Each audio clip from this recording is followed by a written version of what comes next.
So if you have not been out to Deer Park, Prairie, that is where I do a lot of my field trips. I would love to get information from you, Stephen, about burning, because Deer Park is having a lot of resistance with the government there. A little bit different than here. Okay, so I do want to recognize he's in the room now. This whole symposium is the brainchild of Jim Isley, and he's in the back. Or is it Islide? Yes. Okay, he doesn't care. I've asked him that was on. Anyway, so I'm hoping that this is the first of many to come, and you're going to take that. All right, cool. So I would now like to say a few words about our keynote speaker, Jaime González. He is and I'm very grateful for the Nature Conservancy because they shortened your title by about 10 words. He is now the Healthy Communities Director. The Healthy Communities Director is his new title for the Nature Conservancy, which, as you know, is a worldwide organization. He is an award-winning conservationist, educator, and communicator who works with communities, governments, corporations, and other nonprofit partners to co-create healthier, more climate-ready, more equitable, and more biodiverse places using nature-based solutions. He also serves on the board of directors for the North American Association for Environmental Education. Mr. González earned an MED, he's going to tell you what that is, in Curriculum and Instruction Science Education, and a BS in Biology from the University of Houston. He has also earned certificates in Civic Ecology, Environmental Education, Environmental Communications, and Climate Change and Health from Cornell, Duke, and Yale Universities. And he's won numerous awards, and without further ado, I give you Jaime González.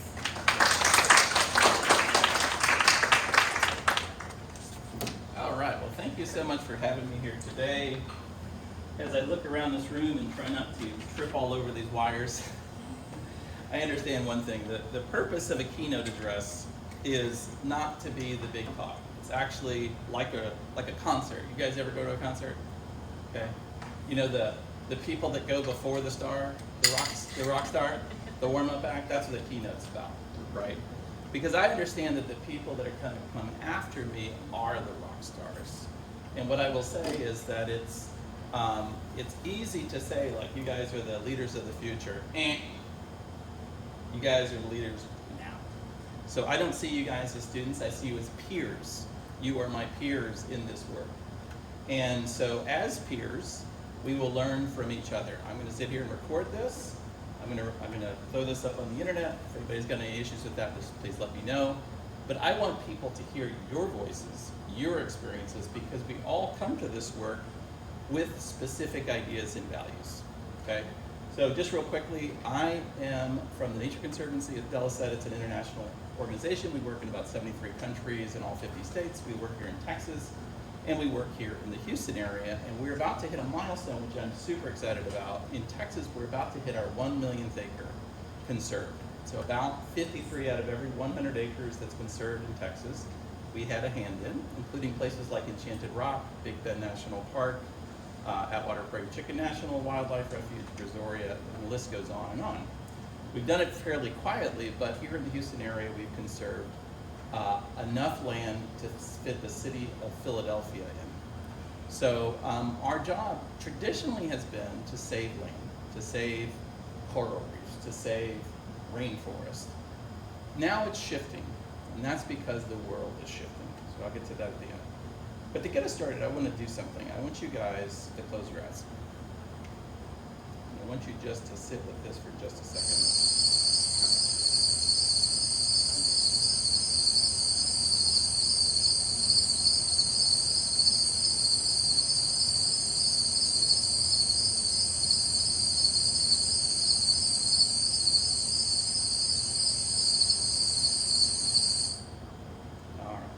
A little bit loud. I didn't mean it to be that loud. What kind of feelings did that engender in you when you heard that? How did that make you feel? Anybody? Calm. What else? For some people, it's grounding. For some people, it's magic, right? So one of the things that you guys are doing, working on, is you are doing something that is really important, and that is you are reweaving nature, which is the oldest relationship that we have. I tell people all the time that our relationship to nature existed before we were humans as a species. There is nothing older than that relationship with nature, and when you take it out, away from humans, it has very bad impacts, and we're seeing that in the research. So what you guys are doing is not just putting in pollinator habitat, which is great.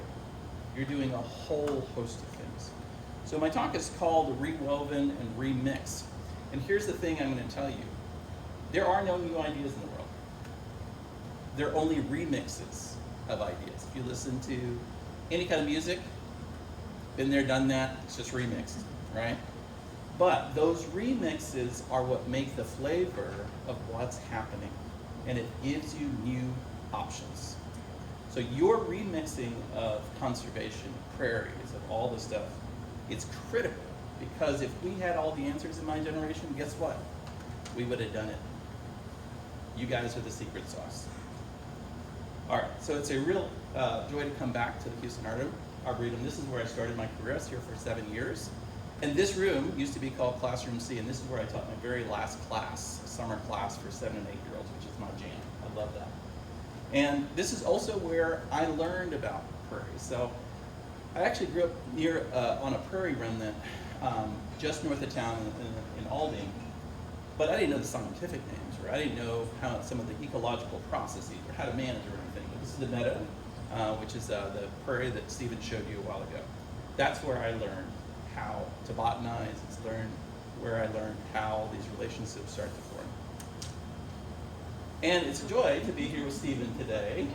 Stephen is one of the people in this room who are genuine prairie experts and who I draw so much inspiration from. And that's important because we are, like Della said, we are only as strong as the last group that we deal with. There is no solution left that's so simple that we can solve it by ourselves. So, here we are. We are stewards of the earth, but we are not anywhere close to being the first stewards of the earth. So this book came out last year. It's by my friend Dan Worrell.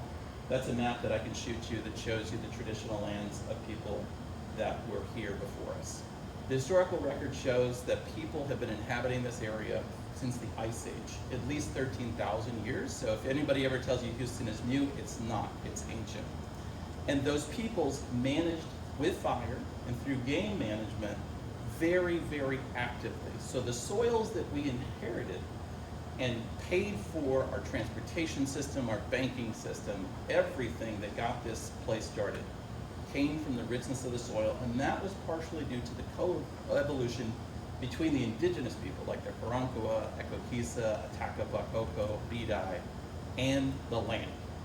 So I never think about the word pristine, because pristine oftentimes means in the West that it's devoid of people, but nature always has some influence by people. I also use this word a lot, we. Most important word in the English language, particularly now when we have so many issues. We can do a lot of things. We have done a lot of things in the last 20 years for prairies. So when I take a look at that, one logo, I love the logo, I work for the logo, I get paid by the logo. That's part of why I love it. But that's not how things get done. This is how things get done. This is the we. So when I say we today, this is who I mean. This is the army that I go to work with every single day. And I go to work with you guys every single day. I also recognize that there are people in this room and not in this room who've played an amazing role, and they don't always get all the flash and the shine, but they should. So, a couple people up here, Mr. Don Verser and Julie DeBlanc, amazing, hardworking, visionary. Cassidy Johnson right there, from Rice University. Yeah. She's also a hero. And when you start doing this as a movement, and you start building a movement, guess what? You become family. And when you become family, you lose family. And that's really hard. We lost this guy this spring. trying not to get emotional, and we lost Flo Hanna there. But without the Flo Hannas and the Don Versers, there wouldn't be a movement for prairies in this area. So we stand on the shoulders of the indigenous people, the conservationists who came behind us, the conservationists who are working right now, and that includes you guys. Something weird happened the other day. This happened. And it wasn't that huge of a deal. So Chrissy Pinchot is here from Parker Elementary, and Della Barbado are helping lead this project. And the reason it wasn't weird is because pocket prairies have become a thing. That wasn't always the case. That was 100% not always the case. This is my son's elementary school. I got a little brochure, email. It's like, we're putting in a pocket prairie. I had no idea. That's when I knew the story was in the ether. And I knew that this story of pocket prairies was in the ether because of people like you putting pocket prairies all over the city. There's Della connecting the prairie with culture around the rodeo. It was rodeo season. It was rodeo season. So if you take a look, right, I tell people you can't understand our state without understanding this map. Those are all the relic grasslands that once occurred in Texas. Had this been all forested or some other ecosystem, we would have had a different trajectory altogether as a people in terms of our culture, our foodways, our animals, all of that, right? And then here in the Houston area, all that tan area, this is a map from Houston Wilderness, that was all prairie.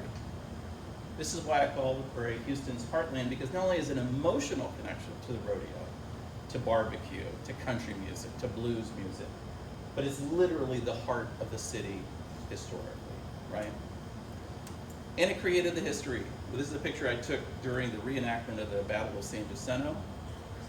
The prairie itself was an actor in the battle. It hid that Texian army as they tried to take that ridge and get strategic position. Had that all been crunchy forest leaves in between, probably the element of surprise wouldn't have been there, right? So if you look hard enough and long enough at the photo record here in Houston, it's everywhere, the prairie, everywhere. This is a rodeo happening in the 1930s during the Depression down in League City, roadside rodeo, right? So as we take a look at all of this stuff, and then do it in two parts. One is where did this revolution come from, and then how are we remixing it? And I want to leave you with the idea that your job is to help remix it further, right? Wherever you go, whether you're graduating, whatever, remixing what we can do with nature is critical. Now, there is no one origin story. I love Marvel movies, so I love the origin story. There is no one origin story of pocket prairies anywhere, including in Houston. But this is one of those stories. This is something called the Sandro Prairie. And this was, bar none, one of the best platinum level, like, if you think about an intact coral reef or rainforest, this was it. About 90 acres, located west of town. Well, Flo Hanna, Don Verser, and other people helped me organize a big prairie rescue. We went in there and we rescued about 25,000 square feet of material. Don used it to build the Braes Bayou Pocket Prairie, which is still there. It's, I visit it all the time. It went to the Nature Discovery Center. It went to schools. It went all over the place. But at the end of the day, this is what it was. And I was there when the bulldozers were there doing an article with Texas Parks and Wildlife. Heartbreaking. And so what happened is we got together as a prairie community. We got together in 2009 down at Armand Bayou. We said, this has got to stop. This was heartbreaking. So one thing about conservationists is they typically have some mixture of elation with nature, release, beauty, and loss. But what they do differently than some other people is they don't let the loss stop them. They let them get energized by it. So we organized a prairie meeting, and by the end of that meeting we said, we need to do the following things. We need to know each other, we need to work with each other, we need to create an institution that binds us together a little bit, and that would become the Coastal Prairie Partnership. And we need to make the story of prairies known. We need to let people see it and touch it and feel it, and we cannot ask them to drive an hour away to do that. So we said we need a constellation of pocket prairies throughout the city and we have a couple of rules of the road. One is if you ask us to put a pocket prairie in a place nobody can see it, that doesn't work for that feeling. Put it in a super visible place. 2, give it a name, give it an identity. 3, make it multi-institutional oftentimes, so that you have more than one guardian, right? And so the first one that we put in, actually Don's pocket prairie came faster than this one, but this is a whistle-stop prairie in Herman Park. It's the first time some of these plants had been in the park, probably for 70 years, right? And it took a whole bunch of groups, including Audubon, really leading the charge, along with now what's called the Coastal Prairie Conservancy. I'm going to take a while to get used to that. But what it did is it spurred a whole prairie movement. And at the time I was working at Coastal Prairie Conservancy, we created a program called Prairie Builders, Parks, and Schools. So we got some dedicated funding to help schools put in pocket prairies. While we were doing that, other people were taking it and they were remixing it on their campuses, and things were going crazy. Carolyn Klein, early adopter, Arlene Shong, all these people started taking it and owning it. Jaime back in the back, Carnegie Vanguard, the whole schmeal. And we started putting them in very, very visible places. This is the N.D. Anderson Prairie in the heart of the Texas Medical Center. And this has been a teaching lab for over 25 landscape architecture firms. And it has influenced projects all over the country. It is going away. We knew it was going to go away.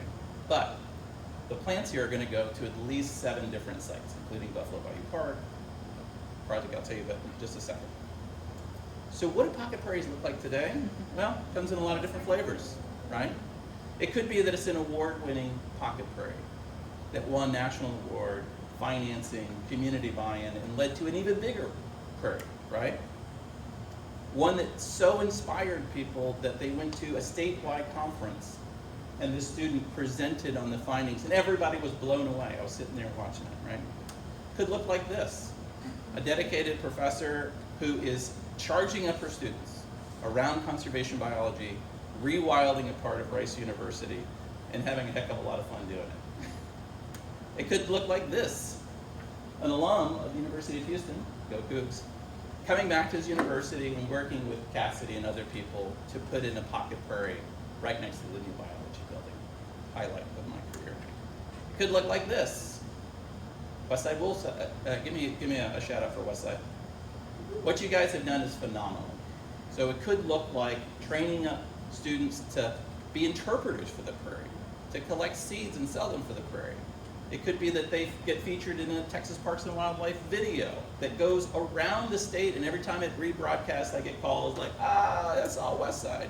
Literally tens and tens of thousands of people have seen that video. And that ambassador role has been huge. Could look like this. This is the pocket prairie at University of St. Thomas. This was initiated by a student. And when she tragically passed, it was renamed after her. It could look like this. Pocket prairies that are put in to connect where people came from in Latin America to where they are now. This is at Prairie Elementary. It could look like this. This is a planting I did with Houston Parks and Wildlife as part of a witness series, which was connecting African American identity in the land this spring. These are black cowboys from Acres Home, and they are replanting where these cowboys were built. They're rebuilding a prairie in Clinton Park in the neighborhood of Sedagast. It could look like this. Pure elation. This is Westchester Academy for International Studies. This is our pocket prairie that we put in this spring.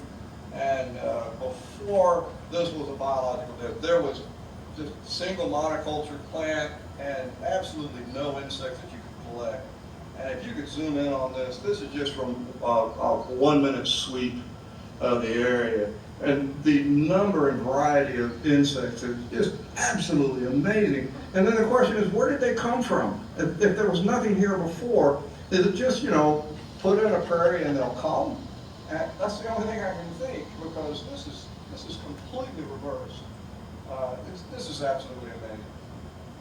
I like how Jim is chewing on a piece of So, there are at least, and we have a prairie map, at least been 40 to 50 pocket prairies put up since 2009, right? All over the city, multiple school districts, on 5 university campuses, one campus about to get it down in Clear Lake. Tons of schools, medical campuses, corporate campuses. So where do we go from here is the question. Well, one is we're gonna have to continue to save the best of what's left. This is the Nash Prairie, one of the very finest platinum level prairies, about 400 acres. We own it and manage it. And we need to save those places for places like the Arboretum, for your pocket prairies, because at the end of the day, these are the blueprints. This is where the genetic memory is stored in those seeds. This is my partner in crime, Aaron Shyamalan, who manages these prairies. So I'll show you a project in a minute where we're using these very seeds to restore a campus in A-Leaf. We need to celebrate. So we just had the City Nature Challenge. Global competition between 450 cities and regions across the globe. Look at where we ended up for a number of species observed during a 4-day period. We are a biological powerhouse, but a lot of people don't know that. But we have new issues, new challenges. Your generation isn't going to have a challenge in the future. It's here today, and it's called climate change. And so as those of us who worked on the Resilient Houston Plan, the Climate Action Plan, we made sure to get nature and nature-based solutions, including prairies, deeply embedded in these plans, because the quality of the nature that we have here in the region is going to determine the livability of this place flat out.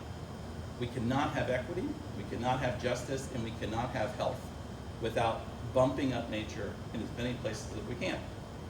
We're going to have to continue to measure outcomes. So we're going to have to, as we'll hear later, measure how much water gets infiltrated, measure how much these places cool an increasingly hot place, measure how much they're impacting health outcomes.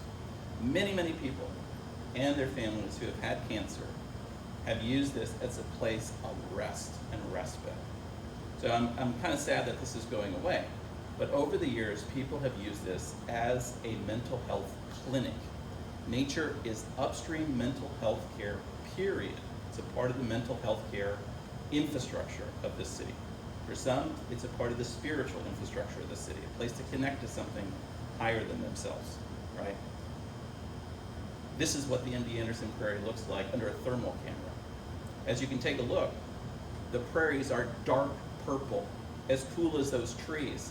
We did measurements with Harris County Public Health, and we're looking at temperature differences between the coolest parts of the prairie and some of the turf grass being 20 degrees.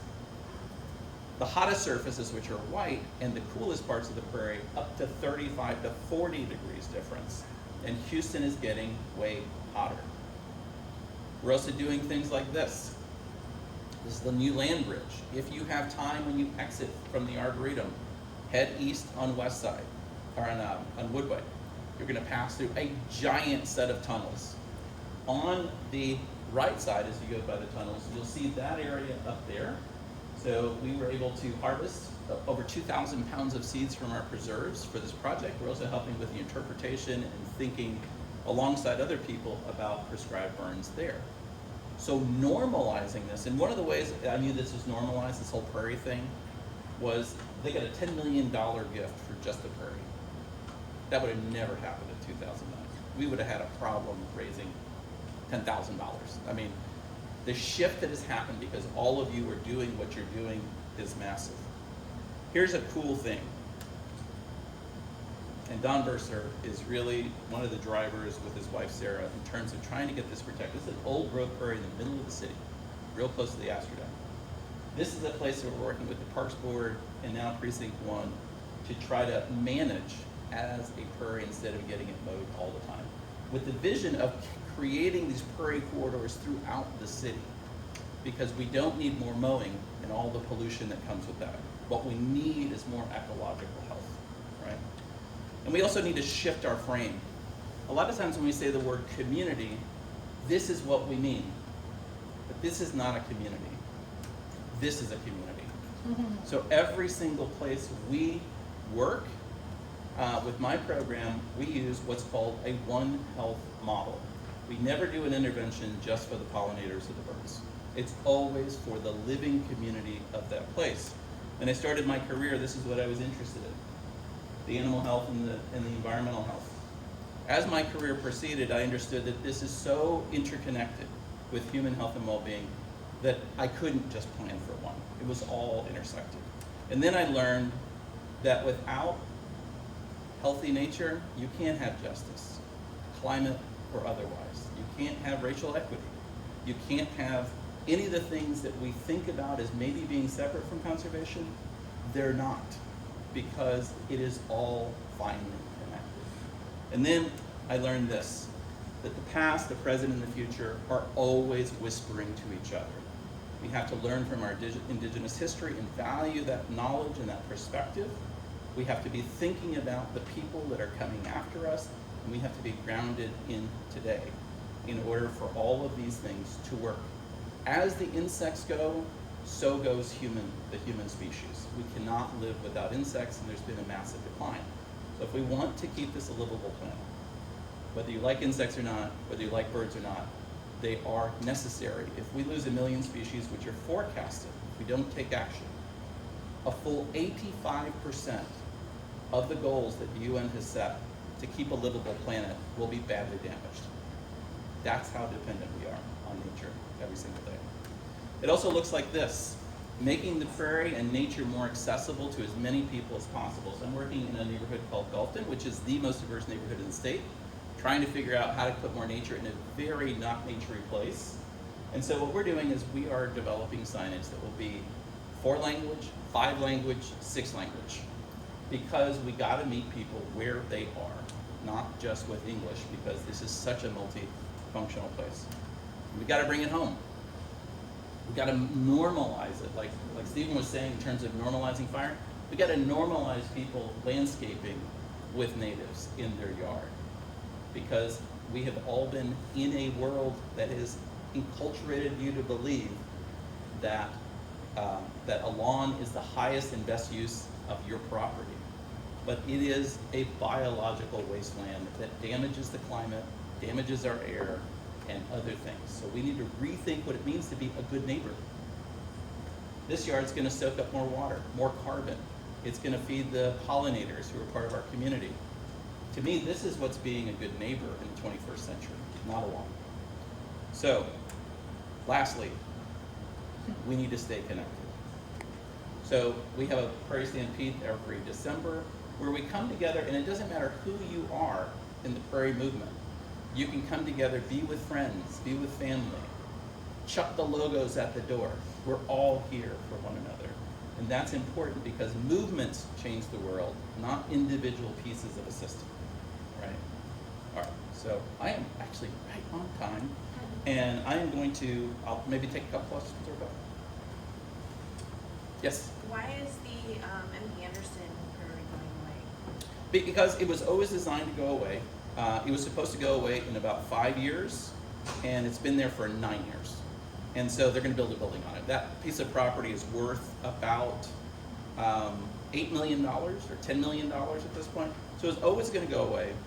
But the big story is that they're going to help us move the stuff. There's actually going to be a Prairie still on the campus of MD Anderson, so we're going to help them transport some stuff and all that. By the way, I didn't get to mention this. We got to remix what schools look like. This is me seating the new A-Leaf Early Childhood Center. This is going to have 4.5 acres of prairie wetlands, 200 trees, and this is what I want to be the norm as we redevelop and bond for schools. We can't afford lazy landscapes on schools. They need to be lily pads where people and things can go for refuge during storms, but also all throughout the year. So this campus is going to serve about 564 preschool kids in A-Leaf, mostly apartment dwellers, and kids that can't afford to go to a state park, or maybe even the Arboretum, right? So we gotta bring big nature to campuses throughout the region. Where are you finding spots in Gulfton? So Gulfton is really complicated because there's a lot of concrete, very narrow pathways. So we're getting really, really creative, And one of the ideas is the sidewalks are blazingly hot, very hot. So they're very skinny too. So you can't plant a lot of trees in these. So we're looking at trellising systems that would overhang the sidewalks and growing passion flower, scarlet creeper, and other things to both beautify, feed the pollinators, and create shaded corridors. Because some of those pavement, some of that sidewalk that I measured last year was approaching 120 degrees. And you have one of the lowest car ownership rates in that neighborhood of any community. There's also, we're gonna do a forestry plan for the neighborhood as well. And then there's a whole bunch of other stuff. Green water, where it floods and things. So it's gonna be a multi-step process. Yes? So the prairies of, like the prairie above the tunnel, is that like open to public? So it's not open yet. They are right now, they've laid all the soil mostly on the bridge, but they're still moving dirt for the place that will become the prairie, and they're gonna grade it, and then they're gonna put a cover crop like they did at Katy High School. And so probably sometime next year it'll open to the public. It'll look a little rough at the beginning, but I think it's gonna be extraordinary because you're gonna have perfect lightning bug habitat there. There's gonna be wetlands, there's gonna be forest, there's gonna be grassland right next to it. There is a small remnant population of lightning bugs in here. I think it's also gonna be really great skunk habitat. So as soon as the Arboretum started doing their transformations, we were like, oh, that's skunk habitat. So I think that it's gonna be fantastic. So you could make a day of coming here, going over there, and going to the Eastern Glades. Awesome. All right, guys, I can't thank you enough for your time, because this is your time, and for your leadership. I appreciate it.